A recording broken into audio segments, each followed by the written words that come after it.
C'est depuis 1954 qu'on célèbre la Journée mondiale de l'enfance, une journée qui tient à souligner l'adoption de la Déclaration des droits de l'enfant par l'ONU. Mais qui dit enfance dit aussi adolescence, dit jeunesse, dit famille, dit être parent. C'est toutes ces sphères-là qui s'interconnectent pour créer le bien-être individuel et collectif. Puis afin de souligner cette journée d'une façon différente et complémentaire, j'ai décidé de m'entretenir avec deux femmes qui œuvrent dans le milieu social et communautaire afin de pouvoir œuvrer au bien-être des gens. Je vais m'entretenir avec Sylvie de l'association La Source et avec Lise du Calax. Bienvenue à Un monde en marche.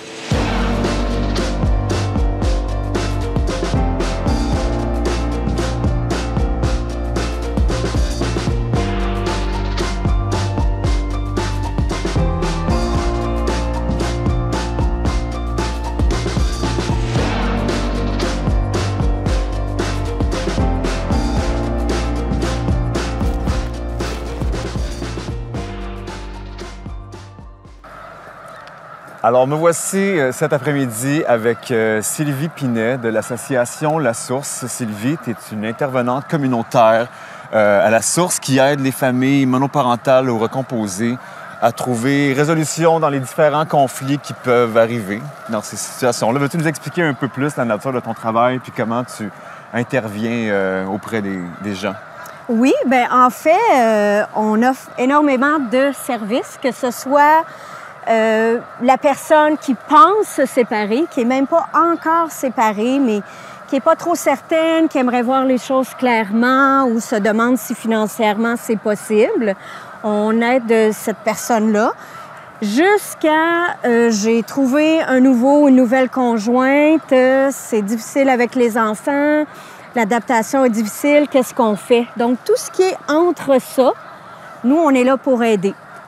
Puis c'est quoi les problèmes ou les problématiques familiales que tu vois le plus souvent qui sont névralgiques, qui sont critiques, qui vraiment affligent beaucoup les parents et les familles? Souvent, il y a l'aliénation parentale. Un parent va être très en colère contre l'autre parent.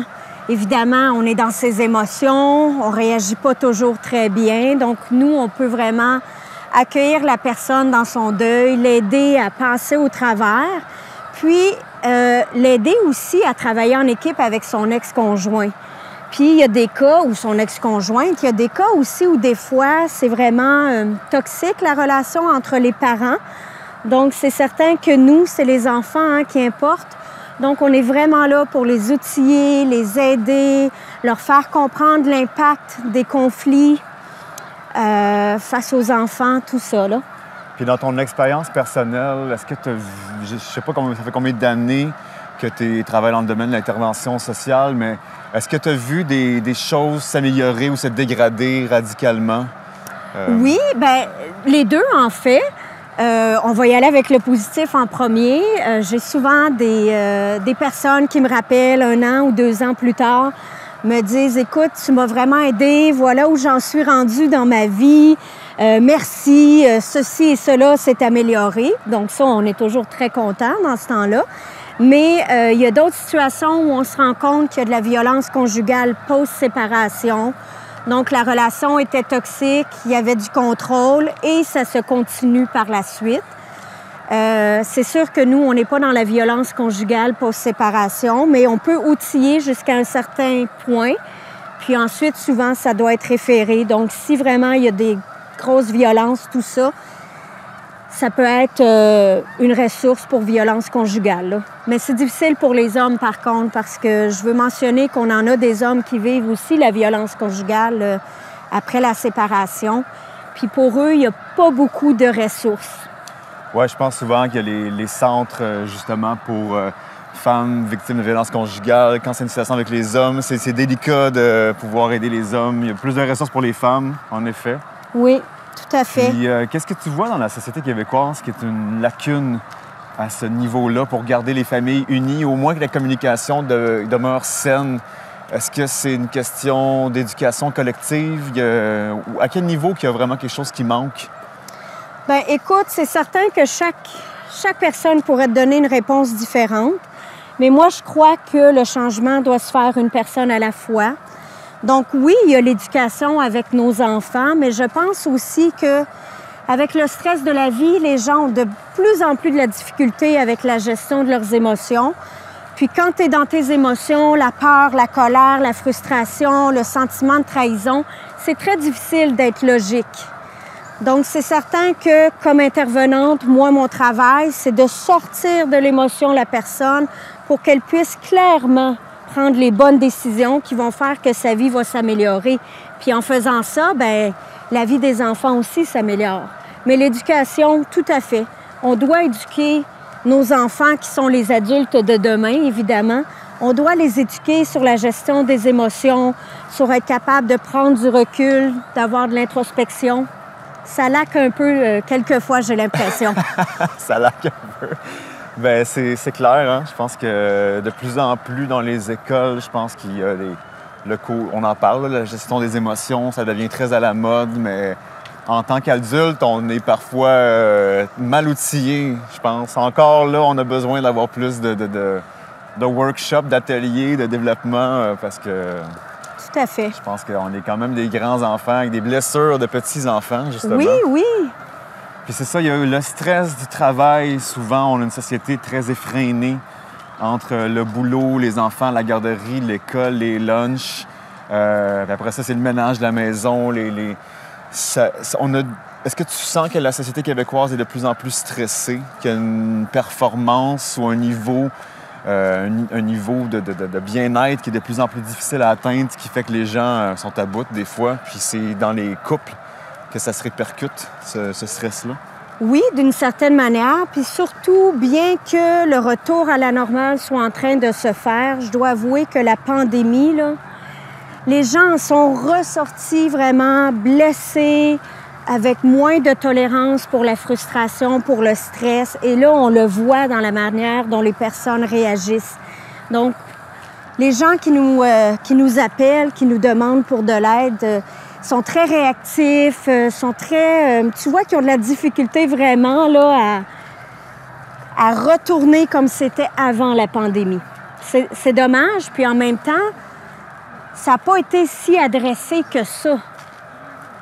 T'sais, oui, on a su qu'il y avait des gens qui avaient été affectés, mais qu'est-ce qui a été fait pour les aider, ces personnes-là? On a parlé beaucoup de la santé mentale, de l'isolement pendant la pandémie, puis que les familles ont souvent eu des... Quand le monde sont pognés en dedans dans la maison, ça a été difficile, puis tu sens qu'il n'y a pas eu de réel travail ou d'intervention qui a été faite pour ça. On en a parlé beaucoup, mais concrètement, il y a eu une lacune à ce niveau-là. Là. Oui, parce que il y a toujours la théorie, mais si je suis une personne en détresse, une personne où ça va pas bien, une personne qui découvre que son couple est fini, mais qui est vidé, qui est pas capable de gérer vraiment beaucoup de choses parce que pour X, Y raison, c'est bien beau d'être conscient, OK, j'ai besoin d'aide, mais où aller, où chercher les ressources, bien ça, c'est encore un gros manque. Il y a encore beaucoup de gens qui ne savent pas qu'il y a un organisme qui aide les gens qui se séparent ou se recomposent, ou qu'il y a des organismes communautaires pour la santé mentale ou la toxicomanie. Je pense qu'il y a aussi un pas à faire où on doit être davantage connu, mais aussi dans les hôpitaux, les CLSC, ils doivent nous connaître pour pouvoir référer aussi. Que vous puissiez être acteur de changements intermédiaires, parallèles, satellites à d'autres services? Bien ça, je vais laisser plus la définition pour les gestionnaires, mais c'est certain que pour moi, je pense que lorsque tu es dans des émotions fortes, tu n'es pas logique, donc tu réfléchis pas vraiment. C'est pas toi qui vas aller sur Internet, si tu es à terre, chercher les 5-6 ressources qui pourraient t'aider. Tu vas avoir besoin que quelqu'un t'en parle, que quelqu'un te dise « Regarde le numéro, appelle-les ». Puis ça, bien, on en a encore beaucoup qui savent pas qu'on est là pour eux. On va se tourner de bord, Sylvie? Oui! C'est de l'autre côté. Donc, c'est encore cette même problématique-là. On a mis de l'avant, je pense, beaucoup d'organismes puis de façons d'entrer d'offrir de l'aide. Le tissu social québécois est solide quand même. Un bon maillage qui est là. Il y a beaucoup d'humains et d'humaines qui sont disponibles pour aider, mais souvent c'est méconnu. C'est méconnu, c'est sous-financé, même si je ne veux pas m'embarquer là-dedans vraiment, mais c'est sûr que c'est méconnu. Est-ce que c'est l'orgueil des fois chez les gens? Je pense que moi, j'en ai un peu. Ça m'arrive où j'attends la dernière minute avant de demander de l'aide. Donc, il y a ça aussi. On n'est pas dans une société encore qui est capable d'admettre très facilement que ça ne va pas, je pense. Ça a été tabou très longtemps. Alors, il y a toujours l'image qu'on doit être fort, productif, tout va bien. Mais ça tend à changer, je pense, avec l'éducation, avec ce qu'on entend dans les journaux, les émissions, comme la tienne, par hasard, comme ça. Bien, je pense que le burn-out ou d'être à bout de souffle, la dépression, l'anxiété, l'angoisse sont de plus en plus acceptés socialement. Les gens ont de moins en moins peur d'en parler. Puis, Exact. Au moins, il y a ce pas-là qui est fait. Puis souvent, toutes ces pathologies-là, qui sont plus psychosociales, ont un impact direct sur le noyau familial, sur l'ambiance à la maison. Oui, oui, tout à fait. Puis, quand on se sépare, il y a des deuils à faire. Puis, quelquefois, bien, quand on n'est pas capable de faire ces deuils-là, bien, nos émotions prennent le dessus, on a de la difficulté à prendre des bonnes décisions, mais ces deuils-là, il faut les vivre. Le deuil du couple qui est terminé, le deuil de la famille dont tu rêvais avoir, mais que tu n'auras pas, le deuil de ne pas avoir tes enfants à temps plein, c'est toutes des réalités qui sont vraiment très difficiles à vivre. Puis les gens, bien, ils ont tendance encore à le vivre tout seuls dans leur coin, alors que c'est tellement aidant et gratuit en plus, et gratuit, de parler à quelqu'un qui comprend, qui peut aider. Ouais. Souvent, c'est ça, c'est quand l'orgueil, l'ego tombe, puis on se rend compte que hey, ça me fait tellement du bien de m'ouvrir, puis de parler à quelqu'un, puis de dire ce que j'ai sur le cœur. Puis ça, c'est rédempteur, c'est libérateur, puis souvent, c'est ça, il faut qu'il y ait une barrière qui tombe, là, de vouloir... parce qu'on l'a des fois au bord des lèvres, là, toutes ces émotions-là. Là. Oui. Mais c'est normal que ça fasse peur. On va s'ouvrir à quelqu'un qu'on ne connaît pas. Est-ce qu'on ne veut pas se sentir jugé? Puis on pense que « oh, j'ai pas de si grands problèmes » ou il y a des gens pires que moi, mais finalement, chacun est différent, puis chacun vit ses deuils à sa manière, surtout quand c'est la séparation. Puis pour la recomposition, c'est pareil aussi. On sort avec un conjoint, une conjointe, tout va bien, on n'habite pas ensemble. Mais quand tu habites avec quelqu'un, c'est là que les défis commencent aussi. Il y a peut-être le deuil que ta conjointe n'aura pas la même philosophie d'éducation. Donc, ça va causer des conflits. Donc, la lune de miel, elle se termine, mais ça ne veut pas dire que la relation, elle a besoin de se terminer. On se réajuste, on vit encore quelques petits deuils. Peut-être que beau-père puis papa biologique s'entendent pas. Va peut-être falloir mettre de côté son idéal qu'on va tout être des copains pour le bien des enfants. Fait que tout ça, on doit le naviguer. Puis, ben, la source est là pour aider les gens à naviguer à travers tout ça. Tu es un peu la médiatrice des possibilités, des solutions qui s'offrent aux gens pour... essayer de voir, bon, OK, vous avez telle variable, là, vous avez tel enjeu, puis tu proposes des pistes de réflexion pour essayer de tirer la meilleure carte du jeu là, en tant que tel. Oui, puis pour que finalement tout le monde soit gagnant et surtout les enfants. Parce que c'est eux là-dedans qui vont souffrir le plus lorsque ça va pas entre papa et maman ou entre maman et maman ou papa et papa, peu importe. Donc... oui, il faut vraiment les remettre au centre de la famille parce que c'est eux les plus importants. Mais il ne faut pas s'oublier non plus en tant que parents. Bien, Sylvie, merci beaucoup d'avoir accepté de marcher avec moi aujourd'hui. Bien, ça me fait plaisir. Je te souhaite de continuer ton bon travail pour essayer que les familles qui ont de la difficulté puissent trouver résolution, puissent trouver la paix. Puis que toutes ces oies-là qui migrent vers le sud, ça peut être toutes les mauvaises émotions ou les mauvaises énergies familiales qui peuvent aller prendre un petit peu de vacances dans le sud aussi. Tout à fait. Ça, c'est une espèce de comment on dit ça, une petite métaphore. Oui, que j'aime bien d'ailleurs. Oui, la migration des mauvaises énergies qui partent, là, se ressourcer. Exactement, on se débarrasse, on se libère. Et voilà, merci à toi. Merci. Ce matin, je me trouve avec Lise Setlaqui, qui est la directrice générale du CALAX. Bonjour Lise. Bonjour. Peux-tu nous expliquer un peu ton rôle au sein du CALAX, puis c'est quoi la mission de l'organisme? Le CALAX, c'est un centre d'aide pour les personnes qui sont victimes d'agressions à caractère sexuel. Donc, toi, c'est un endroit où vous recevez les femmes qui ont des troubles ou des problématiques, puis vous les aidez, les accompagnez? Oui. En fait, je veux juste corriger une petite chose, c'est qu'on reçoit, originellement, au départ, là, c'était les femmes. Maintenant, on dit les personnes parce que c'est autant les hommes que les femmes qui ont 14 ans et plus. On a même changé le nom de l'organisme en disant CALAX Univers Toi, parce qu'on veut être inclusif et non genré. OK. Alors, je ne veux pas que la personne se pose des questions. C'est-tu pour elle, c'est pas pour elle, c'est pour lui, pas pour lui. S'ils ont une difficulté, ils ont été victimes d'une agression à caractère sexuel, ils peuvent venir cogner chez nous et on va les recevoir avec plaisir. Donc, quand tu dis 14 ans, vous ratissez même pour les adolescents. Souvent, on a tendance à croire que c'est seulement les femmes qui sont dans un milieu familial, un milieu conjugal qui peut être violent, mais là, on parle aussi de l'intimidation puis la violence dans le milieu adolescent aussi, oui, là, clairement. pour les jeunes. Okay. Et on va faire de la sensibilisation dans toutes les écoles, de la MRC, de l'Érable, d'Arthabasca et de Bécancour.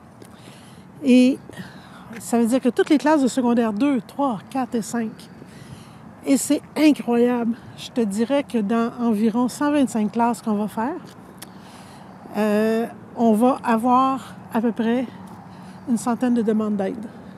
On figure en moyenne là, c'est 1 à 2 personnes par classe. Par classe. Qui viennent nous voir parce qu'ils ont été intimidés, qui ont reçu du chantage. Puis souvent en caractère sexuel aussi. Régulièrement. Ouais. Beaucoup d'exploitation sexuelle. Moi, je pensais que ça se passait juste à Montréal. Mais non, c'est ici, beaucoup. Dans les classes qu'on a, dans les demandes qu'on a reçues, 20% étaient des demandes d'exploitation sexuelle. Une personne qui me demande, par exemple, si on me demande de faire une pipe pour de l'argent, pour des bonbons, pour un lift, pour de la drogue, en échange de faveurs ou de biens. Beaucoup de drogue. Ça arrive, c'est incroyable. Je pensais pas que ça arrivait ici, ça. Mais oui, et c'est chez nous, c'est dans nos écoles. Puis les recruteurs sont autant des filles, des jeunes femmes, que des jeunes garçons. Le plus jeune recruteur qu'on a vu à date avait 14 ans. Donc, on peut dire que l'enfance se termine un peu plus tôt qu'elle devrait peut-être pour certains qui tombent dans les rouages d'une vie adulte, peut-être un peu tôt, disons. Ils sont précoces. Ouais. Et c'est souvent des choses qui ont été apprises dans le milieu familial. Hein? C'est des choses qui ont été apprises de l'entourage. T'es pas obligé d'avoir eu une relation sexuelle à 14 ans, à 15 ans ou à 16 ans. Pour faire partie d'un groupe d'appartenance. Oui. Ouais. C'est pas nécessaire. Si ça te tente, c'est correct, mais si ça te tente pas, puis si ça te tentait d'embrasser, puis de frencher, puis de câliner, mais que ça te tente pas de te rendre jusqu'au bout de l'affaire, t'as le droit aussi. T'as le droit à aller à la vitesse que tu veux aller. T'es pas obligé de te la faire imposer, puis t'es pas out si c'est pas ça. Donc, une grande partie du travail, c'est l'éducation à la sexualité, puis qu'on parle d'hypersexualisation aussi, puis de rendre compte comment il y a une énorme pression chez les jeunes d'avoir des standards de physique, de libido, dans un jeune âge, comme si encore là, c'est une mode qui a été créée beaucoup plus générée par les médias sociaux aussi, j'imagine. Oui, puis il y a un autre effet, moi, je pense, qui peut toucher peut-être plus la famille. Tu sais, on est dans des principes présentement où il y a beaucoup de familles qui sont divisées. Tu sais, les jeunes font une semaine chez un, une semaine chez l'autre. Ils ont de la difficulté à se retrouver, à s'ancrer quelque part. Puis ils ont besoin d'amour, puis ils ont besoin d'affection, puis ils ont besoin de cette appartenance-là. Puis à un moment donné, ça, ils l'ont retrouvé autour de leurs amis. cette recherche d'amour-là, cette recherche d'affection-là. Puis ça arrive même à tous les enfants dans un foyer normal, là, régulier, consolidé, on est à la recherche de l'amour, de son identité. Fait que là, on regarde ce qui est autour de nous autres, puis on regarde ce qui flash, là, ce qui est hot, la vedette. Puis on veut s'identifier à ça. Et même si ça ne nous tente pas, on va avoir des comportements, puis on va faire des choses qui vont nous amener vers là. Des fois, on a besoin d'aide pour s'en sortir, parce qu'on ne sait plus trop c'est quoi le chemin vers la lumière. Fait que là... Vous êtes là comme un phare un peu pour ces jeunes-là. Exactement. Puis, ces hommes et femmes-là qui vivent la violence conjugale ou la violence familiale ou à l'école. Ben, toute forme d'agression. Toute forme d'agression. Mais nous, on est spécialisés dans les agressions à caractère sexuel. Donc, à caractère sexuel, ça peut être du harcèlement, ça peut être des attouchements, ça peut être... on parle pas juste d'un viol, là. On peut parler de quelqu'un qui se frotte sur toi puis qui s'oblige, qui s'impose sur toi. Quelqu'un qui va te regarder puis que ça va t'es pas bien, là. Tu te sens petite à côté, ça marche pas, là. C'est que les gens peuvent identifier leurs limites, leurs balises, puis se rendre compte que leur bulle, en tant que telle, on a le droit à l'intégrité physique, morale, psychologique aussi. Clairement. C'est pas juste... ça n'a pas besoin d'être très évident, mais que ça peut quand même être vicieux par la bande aussi, tu sais. Si ça touche, tu te sens pas respecté, si tu te sens pas bien, t'as raison. Il n'y a pas d'autre question que ça. Dis-toi pas, je suis niaiseuse, j'aurais pas dû, me semble que c'est normal, peut-être que c'est moi que... Non. Si tu te sens pas bien, si à l'intérieur de toi, tu es mal à l'aise, tu as raison. Il y a quelque chose qui se passe qui ne te convient pas et je dois respecter ça. C'est aussi simple que ça. Puis des fois, imposer le respect, on ne sait plus comment le faire. Comment je fais ça? C'est pas obligé de se faire par la violence. C'est beaucoup l'estime de soi, le respect de soi qui est touché. C'est là qu'on veut aider. Puis ça touche... puis on travaille beaucoup en amont, en prévention, avec les jeunes, parce qu'on pense que c'est là la solution. Si on est capable d'arriver maintenant à dire à un jeune « Hey, t'es correct, t'es hot, t'es à la bonne place, t'as le droit de penser ça, t'as le droit de penser comme ça, t'as le droit de respecter ton corps, t'as le droit d'aller à la vitesse que tu veux. » On est déjà à la très, très bonne place. Quand je vois une amie qui agit plus comme d'habitude, parce qu'elle a eu de la drogue dans son verre peut-être, ou elle est dans un party puis elle l'a échappé, elle a pris 1 ou 2 verres de plus qu'elle aurait dû, puis là, elle a des comportements que je trouve qui sont pas corrects, là. J'ai le droit d'intervenir. J'ai le droit de lui dire « Hey, viens-t'en donc, on s'en va à la maison puis on va aller... Puis elle dit « Non, je suis prête, je le veux. » Ouais, mais t'es pas dans ton esprit normal, là. Ouais. Fait on peut-tu retarder? Si tu le veux encore demain, tu iras le chercher. Ouais. Puis il faut savoir que ça c'est important, là, toute relation sexuelle qui est, même si consentie, mais qui est sous l'effet d'alcool ou de drogue, est une agression et passible de prison. Donc, c'est pas rien, là. Fait que tu la fais boire parce qu'elle va être plus facile, parce que ça va être plus... C'est une agression. Ouais. Tu mets de la drogue dans son verre parce que tu veux abuser d'elle, c'est une agression. Fait que quand vous voyez un ami là, qui part puis que tu dis « Oh mon Dieu Seigneur, elle est sur le party à soir, pas sûr que c'est ça qu'elle ferait normalement. Ouais. » Arrête-la. Sois un vrai ami. C'est sûr que les inhibitions tombent facilement sous l'effet des psychotropes ou de l'alcool. Puis, Alors, être un vrai ami, là, c'est aussi dire à quelqu'un, à son ami, « Non, regarde, on s'en va, là. Je vais t'aider à mettre tes limites. » Tu vois, moi, je donne des conférences dans les écoles secondaires, dans les cours d'éthique et culture religieuse, où je leur parle de la planète, puis de changer le monde, puis je reviens un peu au quotidien, tu sais, que c'est pas tout le monde qui sent la fougue d'un super-héros mondial, mais je leur dis, premièrement, si vous voulez vraiment changer quelque chose, c'est justement ça, veillez les uns sur les autres. Vraiment? Soyez bons avec vos amis, l'intimidation, laissez ça. Ayez pas peur d'intervenir pour vous protéger, d'être à l'écoute. Puis c'est ça, c'est cette solidarité-là, cette amitié-là qui care oui. pour les autres, puis qui est présente, puis qui n'a pas peur d'intervenir s'il voit qu'il y a qu'il y a un danger ou qu'il y a de l'abus, tu sais. Puis d'avoir ce regard-là qui se soucie du bien-être des autres, je pense que c'est... En tout cas, le travail que vous faites, je trouve qu'il est assez exceptionnel pour ça, parce qu'on n'en parle pas beaucoup. Comme tu dis, la conscience de notre corps, de notre esprit, de notre intégrité, c'est pas des choses qu'on nous apprend beaucoup en société. Puis je trouve ça vraiment fabuleux que vous puissiez avoir accès aux écoles puis aux jeunes à un âge quand même assez... Ils sont comme au milieu de leur adolescence, qui est souvent des périodes extrêmement critiques pour le développement de l'identité. Puis moi, je dirais aux parents, ayez pas peur de mettre vos limites. C'est aussi ça, aimer. C'est aussi ça, protéger. D'être capable de mettre les limites. On n'est pas en compétition pour l'amour de nos enfants. Ce qui semble être épouvantable, puis tu me comprends pas, puis tu me respectes pas, c'est peut-être le plus beau cadeau que vous pouvez faire. Fait que c'est pas normal qu'un enfant de 14 ans soit dans la rue à 3 heures du matin. Il faut se poser des questions. Puis les parents on a une ligne ouverte, là. Les parents qui ont besoin d'aide pour aider leurs enfants à mettre les limites ou pour comprendre ce qui se passe, ou aider leurs filles ou leurs garçons à venir chercher de l'aide, appelez-nous. On est là pour les proches aussi, parce que c'est pas toujours évident d'amener sa fille chercher de l'aide.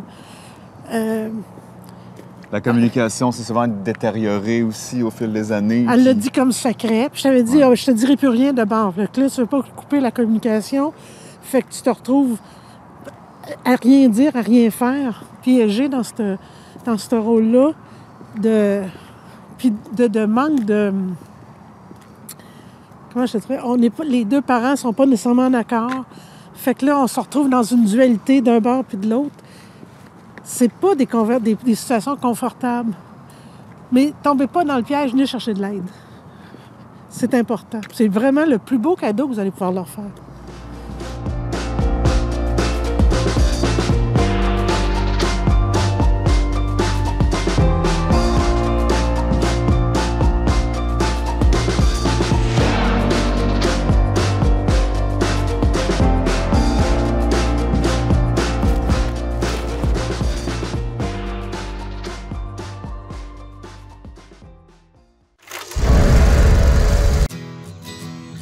Je m'appelle Kéliane. J'aime beaucoup nager. Moi, je suis capable de nager toute seule avec mes prothèses. J'aime faire des chandelles dans la piscine. C'est comme si tu marchais sur les mains. Les amputés de guerre m'ont donné ma jambe et mon bras de natation. J'adore mes prothèses pour aller à l'eau.